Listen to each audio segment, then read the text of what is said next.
Okay, Lindsay, you're a British expat living in the Dominican Republic.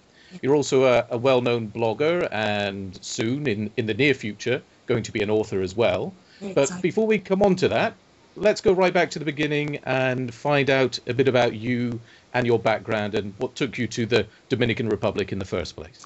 I was basically a marketing person and worked as marketing director of various financial companies. And then I became very interested in scuba diving. And it got Ah, to the stage where I was spending as much time as I could diving. So I was using all of the salary I earned to go off to the Maldives and Thailand and places, Caribbean diving. So I, it's a hard life working in marketing, obviously. yeah, obviously, yes. But I thought, this is silly. Why do I spend all my time working? And at that time, I was working in the city, so it was a 2-hour commute to work Yeah. every morning when I could be diving. So I decided to leave England. I was around 44, I think, and Mhm. become a scuba diving instructor. And that's what I did.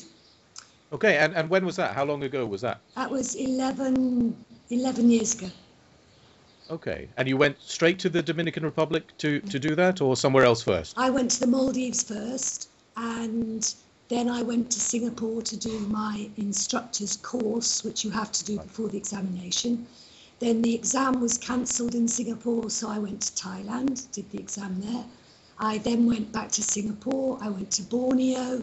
I was looking for work in the Far East, Right. but you can't work these days unless you have work permits, which are very Hmm. hard to get in the Far East at the minute. Right. So the only place I could work legally was in Europe. So I ended up going backwards and I went to Minorca. And when I was there, it was fine, but it wasn't nice, hot, toasty sea. And Right. there weren't shoals of beautiful, colourful fish. There was the odd rock, and if you were lucky, a lonely cod would swim past. So I decided I really did want to dive somewhere warm, and I thought I really should learn Spanish Hmm. because I could speak French and German, and the more languages you speak as a diving instructor, the better you are. So I decided to go somewhere warm where they spoke Spanish, and I ended up in the DR. Okay. Okay. And that then was again what 10, 11 years ago or so Yeah, that from was, when you first arrived? yeah, just over 10 years ago, yes. Okay. And what were your initial experiences when you first arrived? What were your first thoughts? Was there some sense of culture shock at all? It was a positive culture shock. It was total Mhm. euphoria. There were no rules. You could get on a motorbike, which I'd never done in my life. I was terrified. But the main taxis here are motorbikes. And Okay. you didn't have to wear a helmet. You didn't have to wear seat belts. There were no obvious drink driving rules. Not that I do drink and drive, but it was just Of course not. Of course not. No. this total lack of what you could and you couldn't do. You could smoke anywhere you wanted. There was Yeah. music in the streets. People were so friendly. You got on a bus and everybody said good morning and spoke to you and laughed. It was just this total. It was like party time all the time. Yeah. I can imagine that's very different from presumably working in the big city when you were still working in marketing. The Totally, complete opposite of that, I would expect. totally different. There weren't Okay. as many cars on the street. It was just, and of course you had the Caribbean Sea and beautiful white beaches. Hmm. And what about the language issues? You said you were learning Spanish, or you had learned a fair degree of fluency in Spanish by that stage. Is that right? I knew no Spanish when I came here, apart from Ah, hello and goodbye and thank you. But because I'd already learned two languages, French and German, I have an aptitude for picking it up quite quickly. And right. remember, in the Dominican Republic, around 15 to 20% of the population are from Haiti, and Yeah. they speak Creole, which comes from French. So I could communicate with the Haitians, even though I couldn't with the Dominicans. And I set myself the task of learning to speak Spanish as quickly as I could. Okay. Okay. And if you hadn't done that, if you'd been one of these expats who, for whatever reason, had decided not to learn a foreign language, could you have got by in the DR with just English? Do enough people speak English, or would it have been very difficult?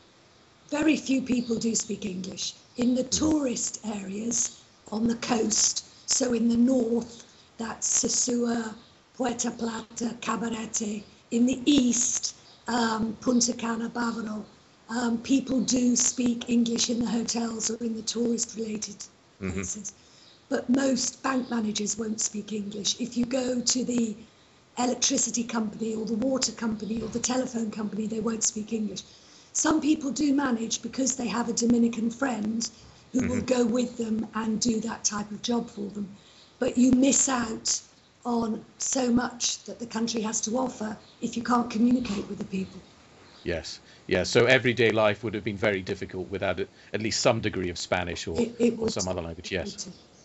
Okay. Are there many other expats in the Dominican Republic? Are there expat clubs and societies, that sort of thing, or not so much? There are lots and lots of expats, but they are concentrated in the main in the areas where the tourists tend to be, so in the north and in the east. There are quite a few people working in multinational corporations in the capital, Santo Domingo. And it's a very big country for mining. So there are Canadian companies carrying out mining who bring in expats to do that for them, gold mining especially.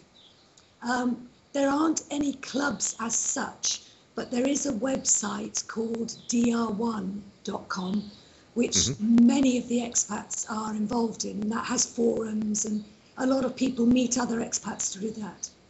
Right, right. And are they mainly American and Canadian expats, or is there a large number of British expats there as well? There aren't very many Brits. I think the latest figure I heard was around 1,500. They're mostly Americans and Canadians. There's big groups of Germans, especially in the north. There's a very big group of French people in the northeast, in Las Terrenas. And the Russians are coming as well. Okay, okay. All right, let's talk a little bit about the culture in the Dominican Republic. I know from reading your blog, you've talked about things like generosity, the importance of family, maybe some things which aren't quite so positive about people not always telling you the truth, or at least telling you what you want to hear instead. Are those the main aspects of culture there? What are the big points that people should know about in the DR? The main thing, I think, is the friendliness. Everybody is incredibly friendly and very neighbourly. But they will often, if they see an expat, they think you have more money than them, which you do. So there's often a dual pricing. So if a Dominican goes to buy something, it costs £10, and if a foreigner goes, it'll cost £20 or £30. So especially when you first come, that happens quite a lot. So you do need to be very careful. And a lot of things, the prices aren't laid down. So you'll go to the dentist, there won't be a list of prices. So if you need a filling, you could be charged considerably more as an expat. Right. So that is one of the negatives. But the main culture is one of friendliness, of neighbourliness, of people helping each other out, yes. Okay, and I know on occasion in your blog you've drawn a link between that generosity and friendliness and the degree of poverty in some places as well, in the sense that in order to enjoy your life when you have nothing, you have to develop a sort of positive outlook. You have to share things with other people. You have to expect them to share things with you. Do you think that's right? Is it really poverty which is driving the culture that you're talking about there? Yes, I think it is. I mean, 40% of the country live below the poverty line. So they're living on less than $2 a day. And the other 40% are only slightly better off. So when you are that poor, when you've got nothing to eat, everybody takes their turn having nothing to eat, so other people will always help them out. So I think that the fact that so many people are poor, and I had no idea when I came here that was the situation. If you go to the tourist area, you won't see that. And yet maybe 400 yards back from the beach, people will be living in abject poverty. It's quite shocking, really. And there's very little sense of social mobility, in the sense that people, if they're born poor, they're likely to remain poor. Is that correct? Exactly, that's right. It's very hard to get out of poverty. Education, is very basic. Even though there is free education, the children still have to buy uniforms. They need transport to get to school, and school is not compulsory. And the poorer people cannot afford to send the children to school. And even if they do, the level of education is not that high. So it's very hard to get out. Once you're in the poverty trap, it's very hard to get out. Yeah, yeah. Okay, now anyone reading your blog, and I've mentioned it a few times, I should give the address as well. Now, correct me if I'm wrong. It's yoursaucepans.blogspot.com. Is that right? Yes, that's right. Okay, yoursaucepans.blogspot.com, and I really do recommend it to anybody who's listening. It's an excellent blog. It's got everything an expat blog should have. It's funny, it's informative, there's lots of photos. It's really a superb read, so do go and check it out at yoursaucepans.blogspot.com. But anyone who follows that blog, I think pretty soon realizes that there are major differences between the life you might lead as an expat in Spain or in France or New Zealand and the way of life in the Dominican Republic. So tell us more about life as an expat rather than a local in a developing country. What do you need to do to thrive and survive? Is it just a question of changing what you do, or do you need to change your mindset as well? You need to think as if you are living in Britain in the 1950s. Right, okay. For example, you can't buy, if you come to cooking, you can't buy pre-packaged microwave food. So if you want mashed potatoes, you can't buy a bag of smash and add boiling water. You have to buy potatoes, peel them and cook them. If you want a steak and kidney pie, you have to make the pastry, and you can't buy anything pre-packaged. This is already sounding like a nightmare for somebody like me, I must say. It's, on the one hand, it's a nightmare, but on the other hand, you soon realise that you're eating a lot more healthily than you were in the UK. Things that you take for granted, like electricity. Half the country does have 24-hour electricity, but half doesn't. So, and even those that have 24-hour, it goes off a lot. So you have to have an alternative source of power, so such as an inverter or a generator. Right. Water doesn't come all the time. So you need a big tank on the roof that you then use by gravity feed on the days when you don't have water. There's no piped gas. You have little gas cylinders that you need to go and get filled up. So those are just the things on the basic day-to-day ideas. You live here as an expat, you need to not let the frustrations of the country get you down. Otherwise, you end up becoming unhappy because you're so frustrated. You just need to chill. That's the best advice I could give. Yeah, and I think as a reader of your blog, I've said it's entertaining and it's informative and so on, but there are also some posts now and again where I think as a reader you think, wow, how would I have reacted to that? That's quite a difficult thing or a frustrating thing, and that that would have made me angry or would have questioned why I was here and so on and so forth. So it's good to see that you've developed that sort of mindset where it doesn't faze you anymore and you can sort of put it in the past and get on with things. It's a balance, really. On the one hand, those things will frustrate you, but then if you go back to England, I find it strange if I go into the bank that everybody doesn't say, hello, how are you? Yes. And you can't chat to people that you don't know on the street. It's six of one, half a dozen of another. It's just different. Yes. Okay, let's talk a little bit about the darker side. I mean, I know we've talked about developing a positive mental attitude and not letting things faze you and frustrate you. But some years ago, you experienced a very difficult period, didn't you? Back in, I think, 2005 or 2006, when there was a burglary in your home. Tell us more about that and what happened. I was out at a local karaoke bar. I drove home and I opened the gate to the house, and there were two guys there who were attempting to rob the house, and they didn't want to get caught robbing the house, so they shot me from close range, just here, straight through the throat. And my dogs then attacked them. They left. I was discovered, taken to hospital on the back of a motorbike because there's no ambulances, had an emergency tracheotomy, and then was taken to a hospital in the capital where they put in chest drains so I could breathe again. And 12 days later, I was fine. And a month later, I had the bullet out. That's why I don't speak as strongly now, because of the shooting.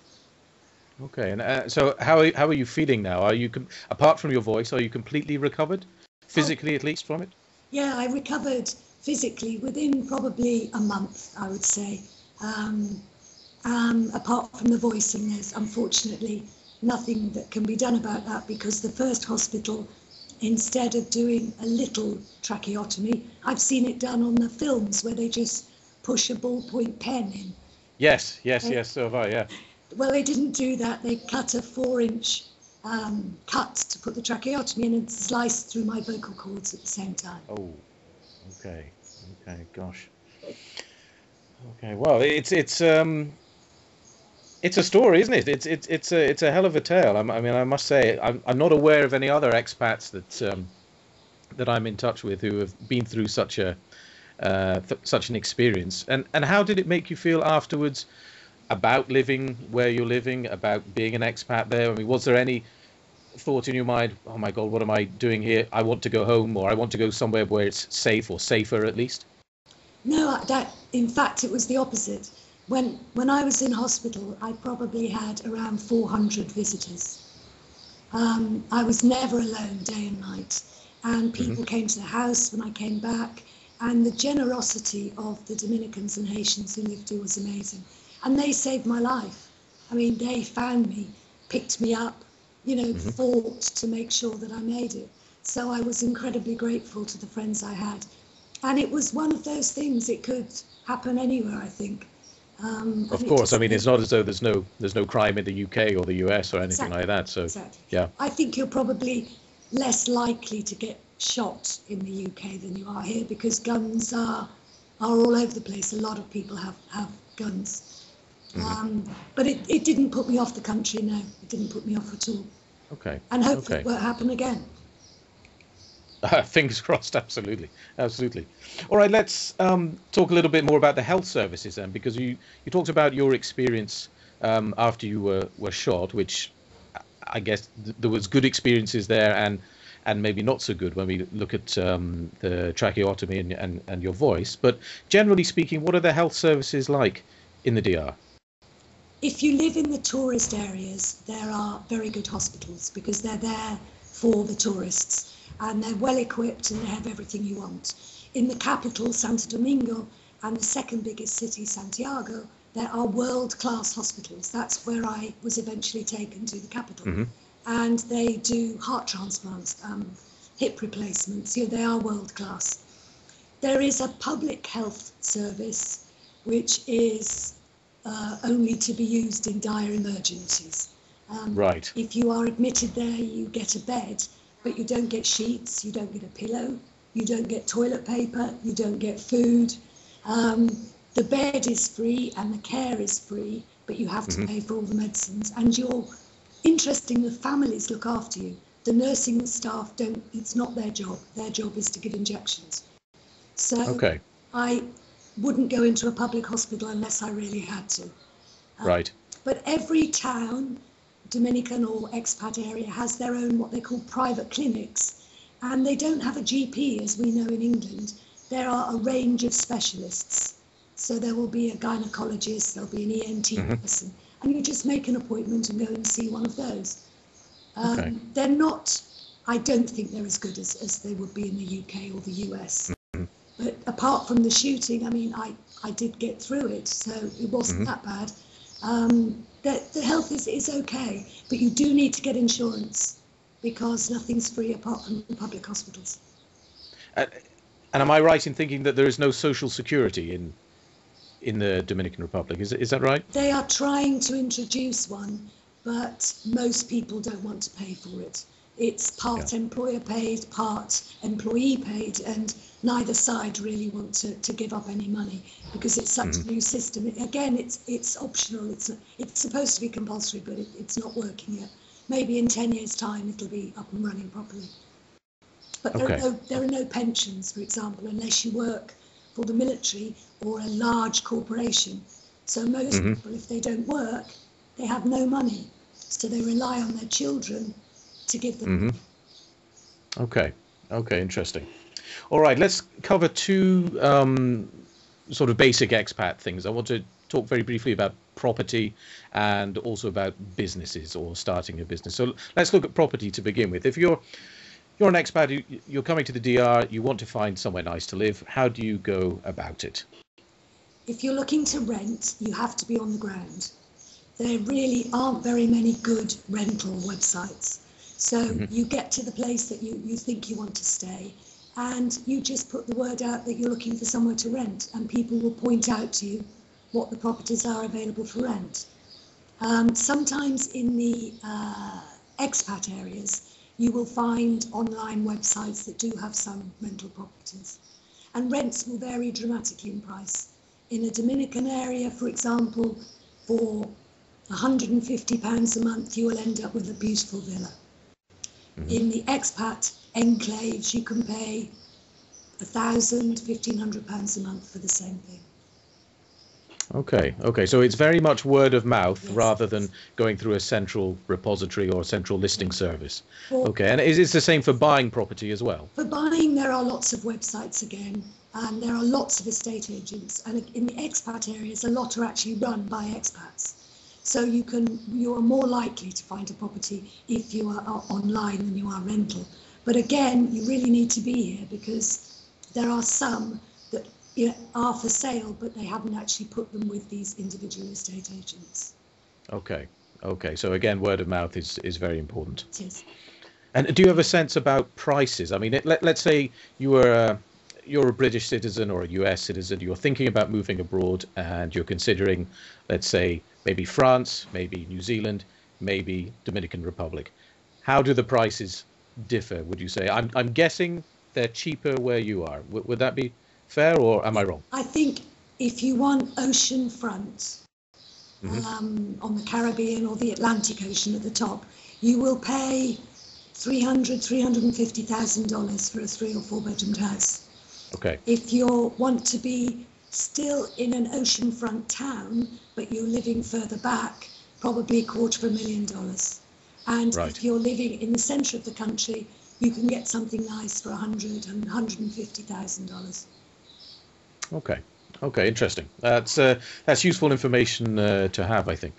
All right, let's imagine a scenario where you're again planning to move to the Dominican Republic, but you may not be coming with a lot of money in the bank, and you're thinking, I'm going to set up a business if I can. Is that feasible as an expat?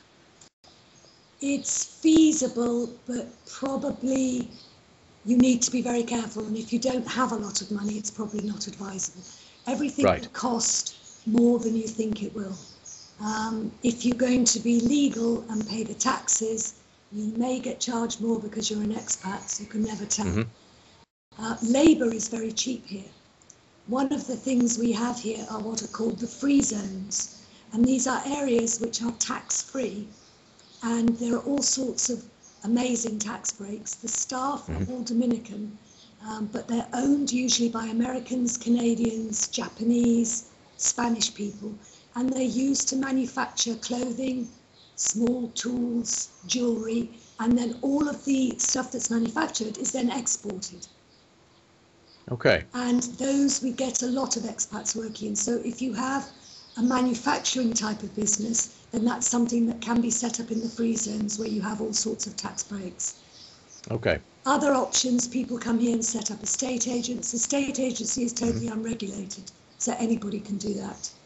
But if you're something like a doctor or a lawyer, you have to get all of your qualifications reapproved by the Dominican system, and that can take years if it ever happens. So some skills aren't transferable. Okay. All right. Those are the boring questions out of the way. So let's talk a little bit more about your blog. And just to remind people, that's yoursaucepans.blogspot.com. Tell us more about it. When did you start it? Why did you start it? And what's it like keeping people entertained on a regular basis? I started it around probably only 18 months ago, 2 years ago. I'd read somebody's blog and I thought this is a good idea because so many things happened to me. So I started it then, and I put on a post a month, I think. And then slowly I started to build up people who were reading it. And now I post every 2 or 3 days, either on daily life here or on something specifically about the Dominicans that I find interesting or quirky or different. And I'm also involved with a group of bloggers who are doing an A to Z of their particular country around the world. So I'm doing the A to Z of the Dominican Republic. I'm up to letter U though, so that's nearly over. But I love doing it. I keep thinking I'm going to run out of something to say, and then something happens, and I can suddenly blog about it. And people are used to seeing me here walking around with my camera looking for things to take shots of that I think people will be interested. The photos are excellent. They really are. Good. I'm glad you enjoy them. I just love entertaining people, and I'm now getting a good following of Dominicans who really enjoy seeing their life through the eyes of an expat. Things that to them are normal, they didn't realise that we found quite so different.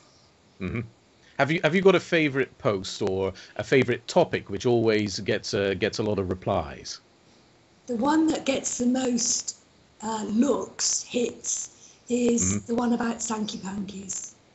Right. Okay. I'm glad you mentioned that, because I did want to ask you about that a bit later. But now that you've mentioned it, tell us more. What is Sankey Panky, or a Sankey Panky? A Sankey Panky is a Dominican or Haitian whose one aim in life is to extort as much money as possible out of a foreign lady. Ah, I see. Okay. We talked earlier about the problem of getting out of poverty. There are lots of Dominicans who want to marry a foreign woman because of the fact that to them is a way out. Maybe they will get taken overseas where they can work hard, send money home to their family. That's fine.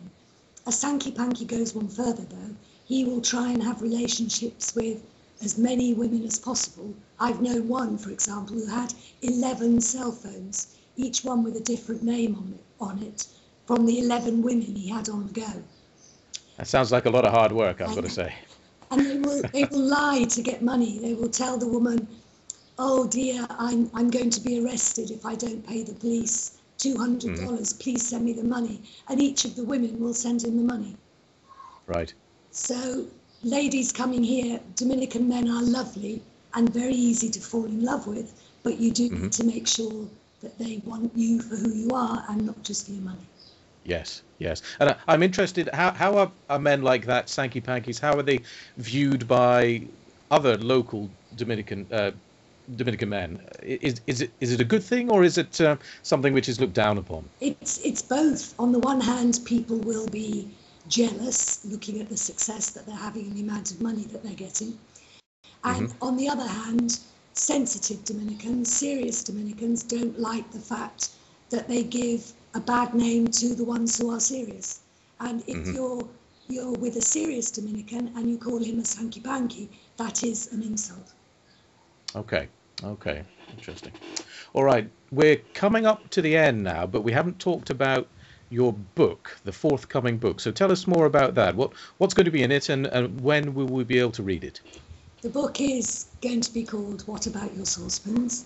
And it's basically about my 10, 11 years here, starting from why I decided to come, how I felt the euphoria when I first moved here, how I married a Dominican and started living a life amongst the Dominicans, the shooting, and all the difficulties and challenges that I've faced living here as an expat. I hope it's informative about the country. It's also amusing. It can be very sad in parts. I'm halfway through the editing at the moment, and hopefully it should be out well by the end of the year. Okay, so anyone who's enjoyed your blog will enjoy the book as well. Yes, I hope so. I think it will appeal to people who love this country as much as I do, people who want to know more about the DR, and to people who just are thinking about making that big step to become an expat. Hopefully they will learn some of the lessons that I've learned here. That brings us to the end of the interview. thanks very much to Lindsay for taking part, and apologies to everyone for the rather abrupt end there. I'm afraid we lost the last minute or so due to some technical difficulties. If you want to get in touch with Lindsay, you can do so through her blog at yoursaucepans.blogspot.com. And if you want to follow her columns at Expat Focus, just go to the homepage at expatfocus.com and follow the columnist link in the main menu. Thanks for listening. Speak to you next time. Bye-bye.